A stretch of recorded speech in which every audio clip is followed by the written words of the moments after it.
My Bluebonnet series began as a meditation on raw, untampered nature, on what happens energetically when we allow landscapes to exist without interference. The two paintings, Bluebonnets I and Bluebonnets II, each explore that same pulse of untouched vitality, but from slightly different emotional vantage points. Both works began from intuition and memory. I had visited Texas last year, and I was struck by the expansiveness of the wildflower fields, and the way that bluebonnets intertwined with the orange Indian paintbrush flowers and seemed to glow under the shifting sky. There was something magnetic about the balance of all of those colors and how naturally they coexisted.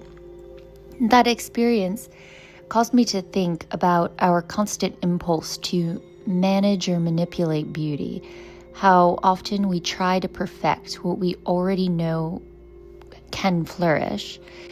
Nature doesn't need micromanagement, and it performs its best work when left alone. And that became the emotional foundation for the series, the idea that sometimes the most authentic thing we can do is simply not to intervene. In Bluebonnets I worked with both palette knife and brush, letting texture lead the rhythm. The colors are vivid and almost psychedelic, but it's not about distortion, it's about energy. This piece has an outward-facing feel to me, like something happening at midday when everything is radiating. The flower field seems to interact with the sky, projecting a kind of call, a bucolic song reaching outward to whoever and whatever surrounds it. But then I felt called to make Bluebonnets II, which carries a slightly different frequency. There's a greater sense of urgency, more like a sunrise than a noon. The light swirls inward, folding into itself.